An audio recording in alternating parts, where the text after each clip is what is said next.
Coming up next on the Jeff Crilley Show, you'll meet an amazing man who found a new purpose in life after he died not once, but twice. His story just ahead.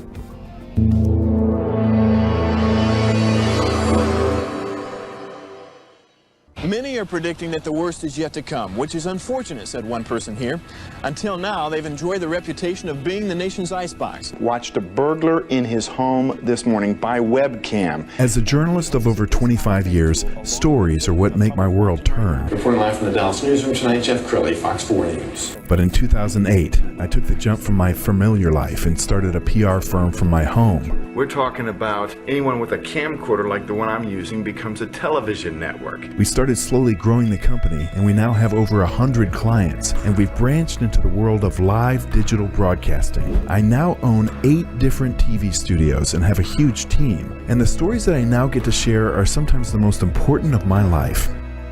Life has a funny way of coming around full circle. This is the Jeff Crilley Show. Well, let's be honest, millions of us are kind of drifting through life. We're getting up, we're doing the same thing day after day until sometimes we get a spiritual wake-up call. Ed Baxter got one not too long ago. He's with Bison Creek Capital. Thanks for coming on the show. Thanks for having me, Jeff. I really appreciate you having me here. All right, Edward, what happened? Well, I woke up one morning and I decided that I couldn't breathe, or something with my heart decided it wouldn't breathe for me, or my lungs too. So I went to the hospital, and in a matter of hours, I was under the knife having a 5-artery bypass. 5 arteries.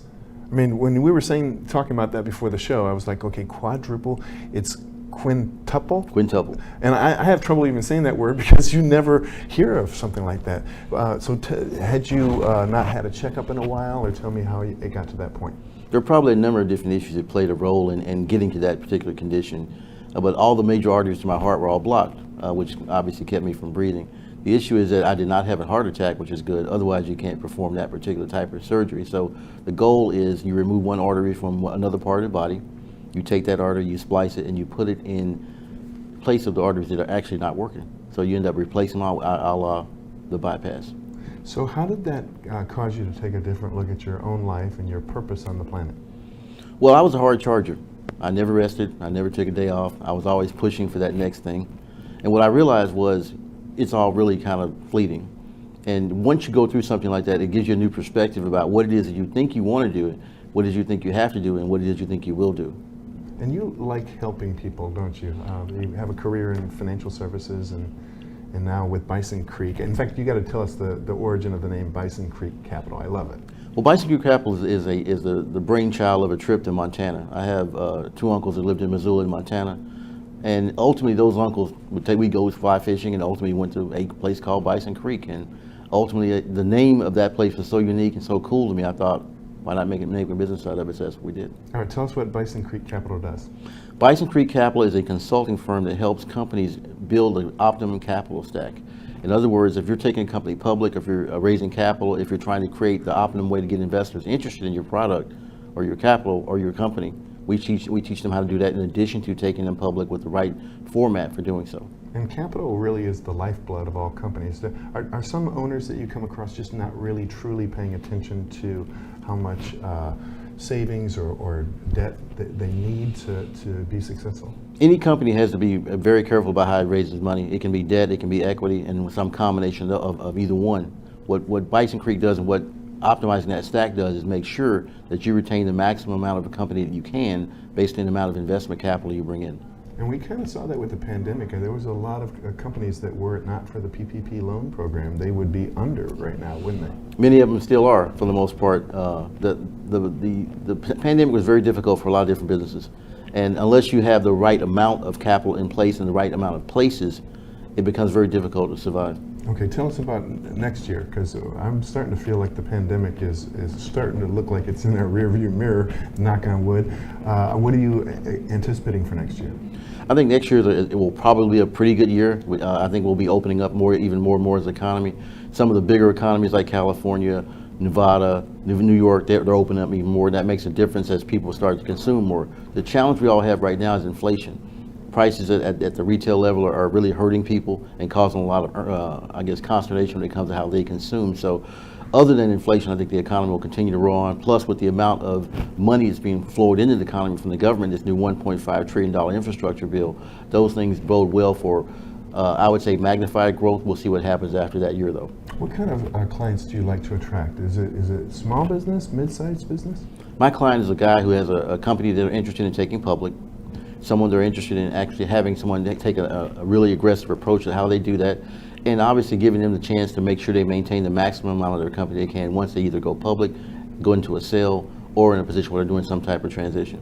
I want to talk a little bit about crypto because it's become the buzzword. I mean, I noticed that now even on the financial channels, they'll put a little bug in the corner and tell you what Bitcoin is doing that day.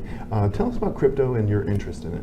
Well, the granddaddy in the crypto market obviously is Bitcoin. Bitcoin is a digital algorithm that's was originally used to transfer money. I wrote an article a couple of years ago called "The Case for Crypto," and what I argued was crypto is nothing more than a new way to transfer a unit of value. That's all it is. It's just electronic, and it has a what we call a continuous and a ledger that never really stops. That's the only difference between crypto and what we've seen before that. And for those financial people who have kind of been sitting on the sidelines saying, I don't want to put my toe in that water, I don't understand it, and how can I invest in something I don't understand? What do you say? Well, at the risk of sounding somewhat controversial with regard to those assets, the biggest issue that people run into with Bitcoin and the dollar is they confuse Bitcoin as actually a currency. What separates the two is the U.S. dollar or currencies from countries actually are available for the purpose of that country. Mm-hmm. They also have the taxing power of that country behind them. Bitcoin is nothing more than a digital algorithm, and it's like my grandfather used to say, it's worth what people will pay for it. The other thing that hurts Bitcoin to a certain extent is the mining capacity. When you mine Bitcoin, you solve an algorithm, you get a Bitcoin as a reward, and then after that, you're in a position where you can sell it to the highest bidder. And what you see now is the highest bidder pushing Bitcoin prices up. I remember Warren Buffett famously had to apologize to his shareholders because he really didn't fully appreciate the value of tech back in the late 90s when Apple was going crazy, and he later apologized to his shareholders saying, I'm sorry, I've always been a value investor, and companies like Amazon and Apple I didn't truly appreciate. Do you think some of those kind of old beliefs about Bitcoin and crypto will fade away in the next couple of years?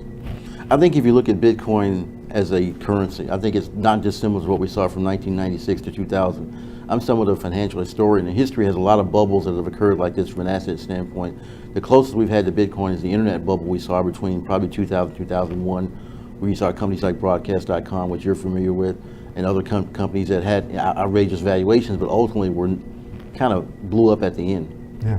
All right, we've only got about a minute left, Edward.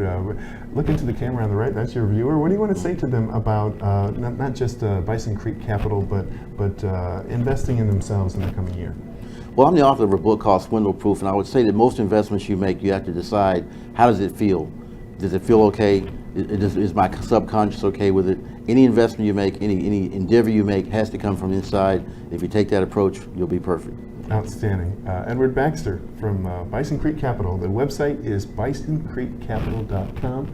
You've been an amazing guest. Thank you so much. Thank you, Jeff. You bet. And that's it for now. We'll see you next time.